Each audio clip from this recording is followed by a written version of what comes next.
Shalom, bien-aimés dans le Seigneur. Nous sommes le vendredi 29 octobre 2021. Nous nous retrouvons pour notre dernière méditation de la semaine et nous vous saluons au nom de notre Seigneur et Sauveur Jésus-Christ. Pour terminer la semaine, nous allons lire un texte dans l'évangile de Jésus-Christ selon Jean, chapitre 11, versets 25 et 26. Jean 11, 25 et 26. Voici ce que déclarent les Écritures. Jésus lui dit, « Je suis la résurrection et la vie. Celui qui croit en moi vivra, quand même il serait mort. Et quiconque vit et croit en moi ne mourra jamais. » Crois-tu cela? La vie est la résurrection. La vie est la résurrection. Bien-aimés, dans ce monde, il n'y a rien de plus précieux que la vie. Nous voulons tous la conserver. Et nous prenons pour cela toutes sortes de précautions. Malheureusement, un jour ou un autre, la mort surviendra. Et personne ne peut la contourner. Personne ne peut la refuser. Ainsi que l'Ecclésiaste dit, au chapitre 8, verset 8, Ecclésiaste 8, 8, il est dit, « L'homme n'est pas maître de son souffle pour pouvoir le retenir. Il n'a aucune puissance sur le jour de la mort. Il n'y a point de délivrance dans ce combat et la méchanceté ne saurait sauver les méchants. » À la mort de Lazare, bien-aimé, Christ donne une révélation merveilleuse qui se trouve dans le texte que nous avons lu, le texte du jour. Il dit, celui qui croit au Fils de Dieu ne mourra jamais. C'est une vérité que seuls ceux qui ont la foi peuvent comprendre et saisir. Voyons trois vérités fondamentales que nous devons savoir, connaître. La première vérité, c'est que la vie se trouve en Dieu.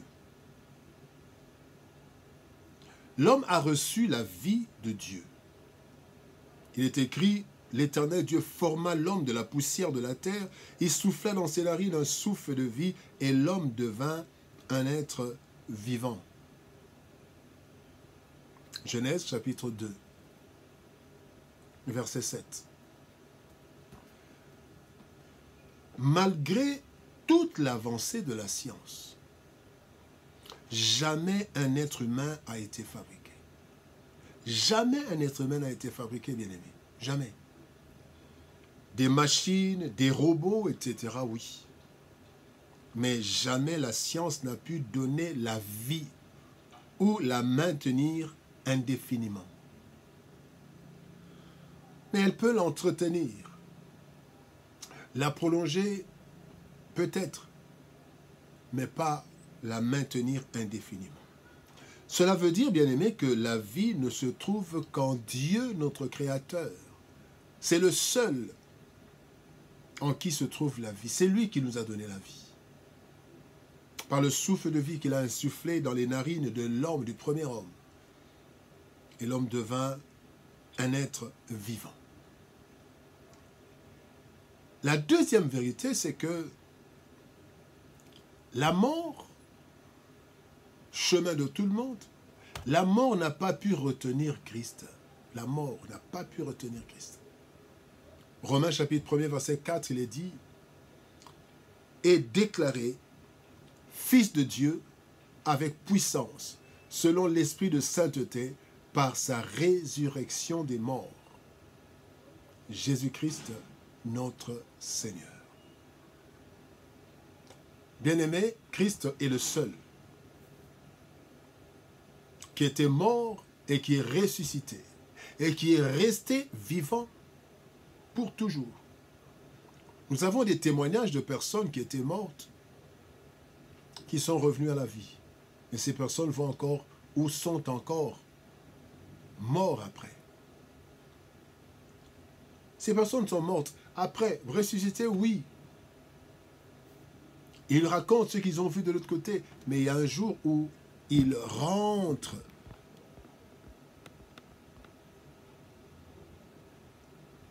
dans cette mort. Ils meurent encore.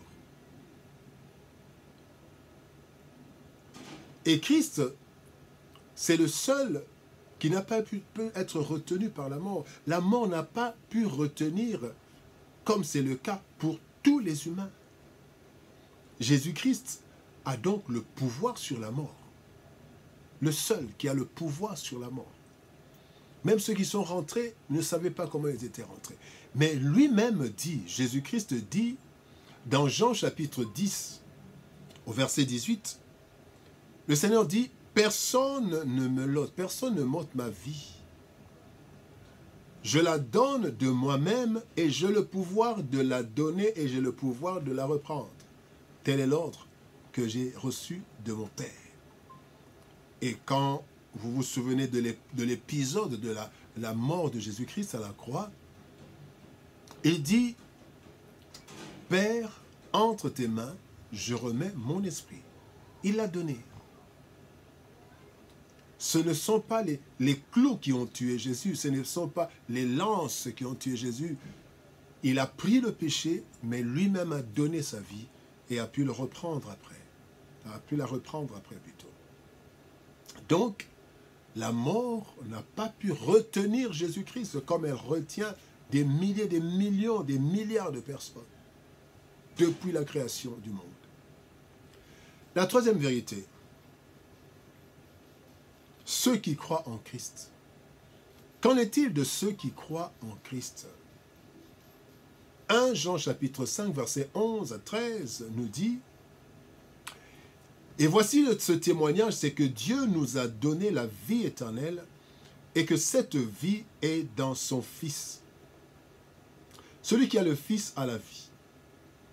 Celui qui n'a pas le Fils de Dieu n'a pas la vie.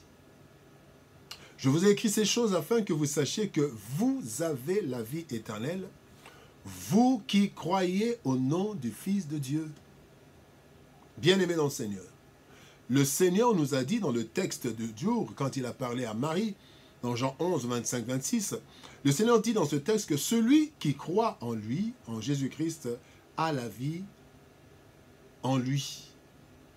Et d'ailleurs, Galates chapitre 2, verset 20 nous dit, ce n'est plus moi qui vis, c'est Christ qui vit en moi. Et comme il vit en moi, je serai toujours en vie. Nous avons donc la vie éternelle, nous qui croyons au nom du Fils de Dieu. Nous avons la vie éternelle en nous. Et lorsque la mort survient, ce ne sera qu'une simple mort physique, la fin du fonctionnement du corps physique. Et nous bénéficierons alors de la résurrection, puisque Christ vit en nous, et comme lui, nous ressusciterons. Christ est la vie, Christ est la résurrection. Bien-aimés, si cela ne dépendait que de nous, personne n'accepterait de mourir. Personne. Cependant, la vie ne nous appartient pas. Elle vient de Dieu et seul lui peut la maintenir ou la retirer. Pourtant, Dieu a prévu l'éternité pour l'homme. Voilà pourquoi, en Jésus-Christ, ce plan s'est remis en place. Christ est la vie éternelle. Et ceux qui croient en lui, bien-aimés, reçoivent cette vie éternelle. Et même si la mort survient, eh bien, ceux qui croient en lui retrouvent la vie en Jésus-Christ encore, le ressuscité. Avec Jésus, nous avons la vie et nous avons la résurrection. Je suis la résurrection et la vie, dit Jésus. Celui qui croit en moi, quand même il serait mort, et quiconque vit et croit en moi ne mourra jamais. Crois-tu cela, mon frère? Que Dieu nous bénisse. Shalom, au revoir, bon week-end et à demain. À lundi plutôt. Bon week-end.